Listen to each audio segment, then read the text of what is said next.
Dari salah satu warga Perumahan Palem lah. Seperti apa Pak tadi Pak kesaksiannya, apakah menguatkan dari laporan Bapak sebagai perwakilan ini Pak? Iya, cukup di saksi yang dipertanyakan di dalam sidang itu mewakili semua tuntutan kami. Pak, kita masuk ke flashback dulu Pak. Ini sebenarnya permasalahan utama itu seperti apa sih Pak? Bisa diceritakan kronologis dari awal Pak? Sebenarnya permasalahan itu dari warga, hasil musyawarah dari warga RT 02 ini menginginkan adanya transparansi dalam pengolahan keuangan di dalam kalau ininya kan dalam lingkungan RW kami. Itu yang kami inginkan. Apa Pak? Ada indikasi seperti apa Pak? Seperti ya penggelapan atau kenapa dia melakukan nggak transparansi itu seperti apa Pak? Nah, inilah yang kami ingin tanyakan di dalam sidang ini, mengapa sampai sekarang ini ketua RW kami dari RW 05 kemudian menjadi RW 18 setelah pemekaran, sampai beliau itu menjabat ya sekarang udah menjalan tahun keempat tidak pernah memberikan laporan keuangan yang diminta oleh warga. Sudah berapa lama Pak? Maksudnya nggak ngasih ke 4 tahun. 4 tahun itu nggak ada mana gitu? Betul. Sehingga warga kami ini setelah ada pemilihan secara demokrasi di RT kami RT 02 ini, kami melakukan musyawarah dan warga meminta adanya transparansi seperti itu. Apa responnya seperti apa Pak saat diminta transparansi keuangan itu? Ya, mereka pengurus itu keberatan. Alasannya Pak? Iya, alasannya keberatannya apa Pak? Alasan dari mereka apa Pak? Tidak ada keberatan aja. Akhirnya mereka nggak mau mengungkapkan keuangannya lari kemana gitu Pak? Betul. Oke Pak, apa aja Pak kerugian dampak dari perilaku dari RW ini untuk warga di perumahan itu Pak? Nah, sehubungan dengan kesepakatan hasil musyawarah warga RT 02 ini, maka kesepakatan ini kan sebagai pengurus RT itu kan harus kami jalankan. Nah, dengan itu warga maunya pengolahan keuangan warga ini secara transparansi ini, maka kami sebagai pengurus harus kami jalankan. Nah, dengan ini kami kan sudah hasil ini kan sudah kami sampaikan ke ketua RW dan pengurusnya, kemudian ke kelurahan dan kecamatan, ya kan. Nah, itu yang kami jalankan, tetapi dari RW itu keberatan. Jadi misalnya setelah itu kemudian setelah kami coba untuk maksudnya ya gimana ya, kami di mediasi ya tidak ada hasil, tidak ada langkah tugas dari Lurah sebagai atasan langsung ya. Kemudian habis itu dari RW, pengurus RW itu mereka itu juga mengeluarkan hasil musyawarah RW, pengurus RW tanpa kami kemudian mengeluarkan hasil musyawarah ini memberikan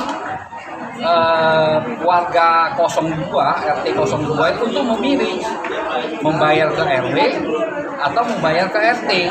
Yang membayar ke RT itu harus menjadi tanggung jawab RT untuk keamanan dan kebersihan. Nah, setelah itu warga memilih yang menurut mereka yang benar, maka sebagian besar 80-an kakak itu membayar ke RT, mayoritas melebihi maksudnya melebihi 2/3 lah membayar ke kami. Nah, sejalan itu, tetapi setelah ada intimidasi dan sebagainya, akhirnya karena warga juga tidak mau ribet lah, baru mereka mulai bayar ke RW. Nah, efeknya yang kami hadapi itu adalah mereka memberikan kesepakatan buat kami untuk mengolah kebersihan. Tetapi sampah yang vendor sampah yang kami undang itu mereka stop. Sehingga sampah-sampah itu bertumpukan di warga kami 02 ini, akhirnya polusi terjadi. Mau gak mau kan kami warga kami merasa terintimidasi. Karena bentuk tanggung jawab itu mau gak mau artinya kami harus sebagai pengurus RT ini ya harus mengatasi masalah ini. Karena sampah ini tidak bisa keluar, maka mau gak mau kami harus menggunakan mobil pribadi, masukin ke dalam mobil pribadi supaya sampah ini bisa keluar. Kalau ketahuan ya akan dicegat di depan pintu. Maka mobil pribadi itu kami masukin sampah, bau dan sebagainya, itu harus kami hadapin. Kerugian itu ya sangat merugikan bagi kami. Oke, berarti kita bicara iuran sampah, Pak. Iuran sampah ini harus bayar dulu ke RW, baru RW akan mengatasi semuanya, seperti itu, Pak. Betul. Warga itu bayarnya sekarang ke siapa, Pak? Warga masih ada separuh-separuh. Separuh ya. Yang awalnya itu mereka bayar ke RT karena bentuk intimidasi dan perlakuan premanisme di dalam lingkungan kami, warga tidak mau berurusan dengan masalah ini, ya mereka akhirnya dipersulit, akhirnya mereka mau nggak mau bayar ke RW. Pak, premanisme seperti apa, Pak? Boleh jelasin, Pak? Security-nya bisa datang ke rumah warga. Ngapain, Pak? Ya biasa. Apa, minta tagihan kah atau apa? Ya seperti itu. Mereka harus bayar ke RW Untuk supaya ya mereka itu lancar lah gitulah.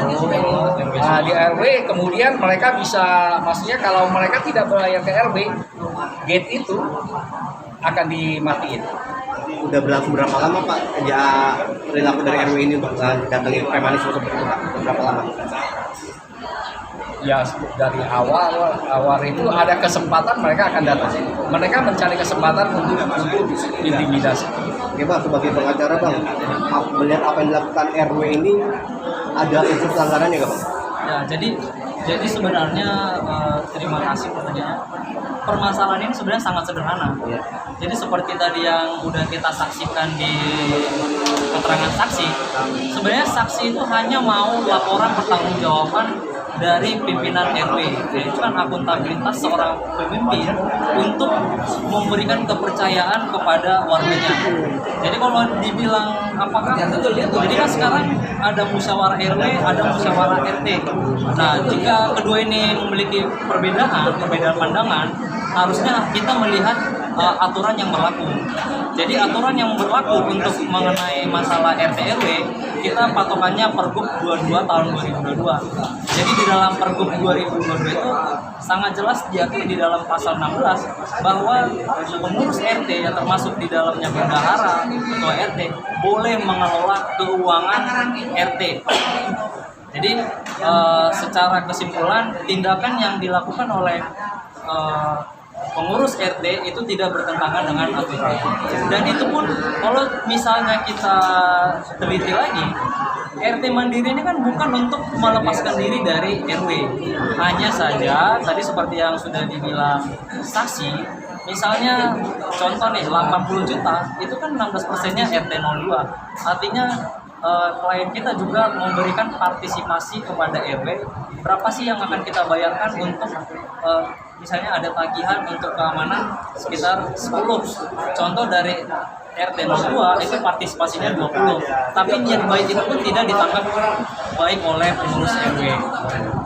Jadi kurang lebih permasalahannya hanya warga RT 02 mau transparansi keuangan, namun ya inilah seperti yang disampaikan beliau, kartu aksesnya diblokir. Jadi kan pertanyaannya, beliau beli rumah di sana kan seharusnya include dengan jalan dengan akses masuknya. Jadi sekarang ini warga-warga yang membayar kepada RT itu seolah-olah diperlakukan sama dengan tamu yang datang dari luar. Masa sih Pak RT ini yang tinggal di sana puluhan tahun gitu sepertinya tidak kenal? Masa sih harus meninggalkan identitas? Kan di perumahan itu kan meninggalkan identitas itu kan untuk kepentingan administrasi. Seperti tadi saksi lawan bilang kalau seandainya itu terjadi tindak pidana, itu kan tujuannya itu kan untuk memperkecil kemungkinan kalau misalnya ada orang yang keluar masuk itulah tujuannya kartu identitas. Jadi misalnya dipermasalahkan SIM C mati itu kan sebenarnya tujuannya mereka apa sih? Jadi pertanyaan selanjutnya kan sangat lucu kalau misalnya pengurus RW itu tidak kenal dengan ketua RT.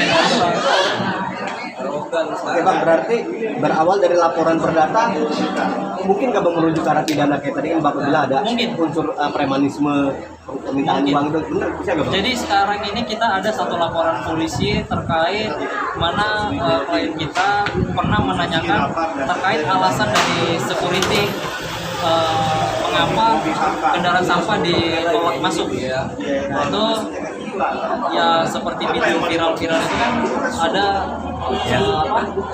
hasil dari rumah sakit menunjukkan ada yang memar di bagian Jantung. Nah sekarang kita sedang meminta transparansi melalui Komisi Informasi Publik. Jadi sekali lagi saya tegaskan bahwa sebenarnya permasalahan ini hanyalah permasalahan hak warga untuk mengetahui uangnya itu kemana saja, dan itu dipersulit oleh pengurus RW. Jadi timbullah seperti yang sekarang yang beredar di media sosial seolah-olah warga RT 02 ini ya seperti inilah melawan arus. Tapi ya saya pikir melawan arus itu tidak ada salahnya untuk kebenaran. Bang, kalau memang nggak deadlock deh bang, artinya nggak mau juga ada kejelasan dari pihak terlapor seperti apa bang? Ya ini kan sudah ya nanti masyarakat loh yang menilai. Itu kan apa yang kita minta adalah bukan hal-hal yang sangat sulit untuk dilakukan oleh RW. Jadi ya kita harapannya melalui putusan pengadilan ini menyatakan bahwa RT 02, RW 18 itu berhak mengelola keuangan secara mandiri apabila ketua RW atau pengurus RW 18 tidak bersedia untuk memberikan laporan pertanggungjawaban keuangan. Ya Pak, mungkin terakhir Pak, sebagai warga Pak, apa Pak langkah dari warga di perumahan sana terkait hal ini Pak? Apakah menginginkan adanya pergantian RW atau seperti apa Pak? Kalau itu Dalam ya masih jauh ya untuk hari ini ya. Tapi yang pastinya itu ya warga kami RT ya RT 02 ini ya mereka maunya ya transparansi, karena uang yang seberapapun uang yang kita keluarkan kita mau tahu ini kemanain, apakah ada ke ya misalnya ke pelakuan kriminal atau enggak, kan kita perlu tahu juga. Itu yang utama. Tapi terkait premanisme itu ada ketakutan nggak Pak dari warga Pak? Ada laporan gitu ke Bapak gitu ketakutan? Ya memang sih gini, kalau ada permasalahan itu ya pasti warga kami itu kan akan melapor ke kami, misalnya untuk renovasi, ya kan, renovasi itu adanya material yang masuk ditahan. Nah, ya ujung-ujungnya itu artinya kan damai atau apa gitulah, itu yang terjadi. Dan warga itu diminta untuk membayar biaya renovasi. Biaya renovasi itu ada dua, ada deposit dan ada seperti biaya renovasi lah, seperti itu. Ada dua angka yang harus mereka bayar. Nah, apabila mereka tidak membayar maka akan dipersulit. Dan kata-kata walaupun memang nggak ada secara surat, tapi secara verbal udah disampaikan bahwasanya kalau tidak membayar biaya renovasi ini tidak boleh renovasi. Sedangkan rumah warga itu misalnya sudah atapnya udah hampir rubuh, saya rasa sih harus direnovasi sebelum memakan korban kan, tapi harus bayar dulu baru boleh renovasi. Orang-orang itu terkait juga dengan RW Pak RW-nya Pak? Iya betul. Mungkin keseluruhannya atau gimana Pak? Ya. Oke, terima kasih Pak. Ya.